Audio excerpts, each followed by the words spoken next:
আসসালামু আলাইকুম ওরহমতুল্লাহি ওবরাকাতু। সম্মানিত দিনপ্রিয় ইসলাম প্রিয় ভাই এবং বোনেরা, আজকে আপনাদের সামনে একটা বিষয় নিয়ে কথা বলবো।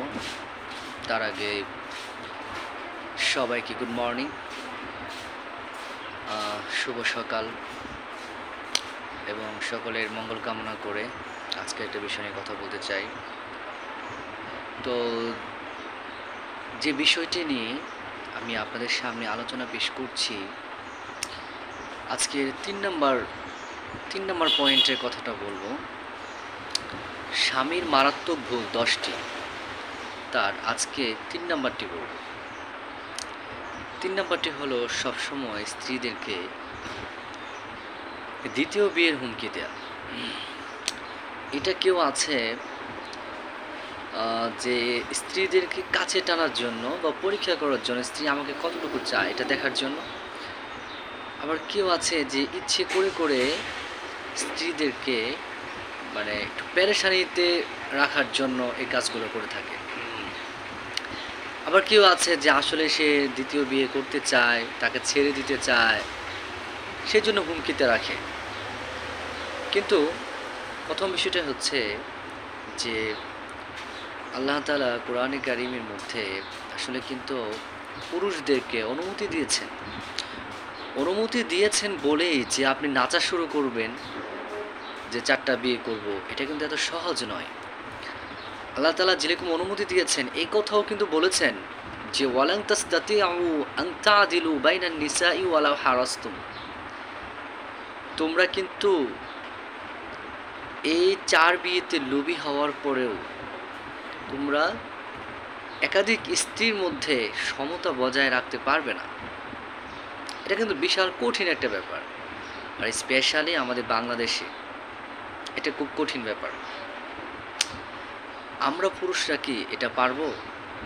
হাকিমুল উম্মত মুজাদ্দিদুল মিল্লাত শাহ আশরাফ আলী থানভী রাহিমাহুল্লাহ, তিনি যেইভাবে সমতা রক্ষা করেছিলেন 2 স্ত্রীর মধ্যে, তিনি যখন 2টা তরমুজ আনতেন বাজার থেকে, তখন একটা স্ত্রীকে হয়ে দিতেন না। তিনি কি করতেন, একটাকে 2 ভাগ করে এটার অর্ধেক এক স্ত্রীকে, এটার অর্ধেক অন্য স্ত্রীকে, আবার বাকি যে একটা আছে এটা থেকে অর্ধেক স্ত্রীকে, আবার বাকি অর্ধেক অন্য আরেক স্ত্রীকে। মানে এটার কারণটা কি ছিল? দুজনকে তো 2টা করে দিয়ে দিলে হতো, তাই না?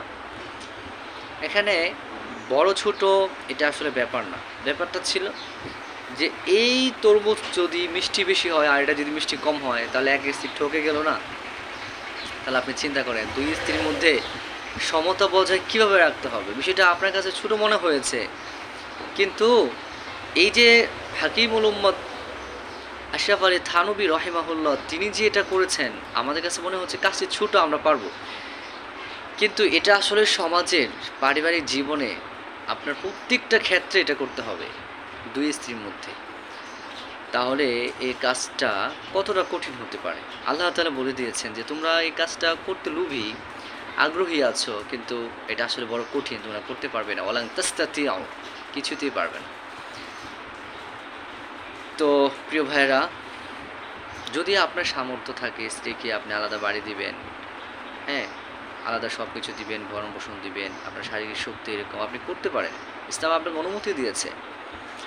কিন্তু তাই বলে বিয়ের হুমকি দিয়ে আপনি একটা মানুষকে পেরেশানি দিতে পারেন না, এটা কখনই করবেন না। তাহলে স্ত্রীরা পেরেশানিতে থাকে, হ্যাঁ, তাদের কাজে মন বসে না, আস্তে আস্তে সে অন্য পুরুষের দিকে মন ঝুঁকবে।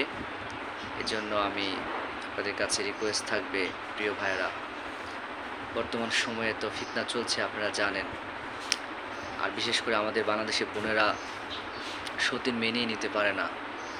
এটা আসলে কয়েকটা জিনিস হতে পারে যে আমাদের বোনেরা স্বামীদেরকে বেশি ভালোবাসতে চায়, খুবই স্বামী প্রিয়, এটা হতে পারে। আবার এটাও হতে পারে যে আমাদের দেখা যায় যে 2জন ছেলে একসাথে থাকতে পারে, 2টা মেয়ে একসাথে থাকতে পারে না।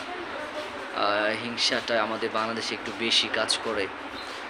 তো সেই জন্য আমরা এই সমস্ত স্ত্রীদেরকে হুমকি দুমকি দেওয়া থেকে ইনশাআল্লাহ বেঁচে থাকবো। বিয়ের হুমকি হোক, যেটাই হোক। সকলেই দোয়া করবেন। আসসালাম।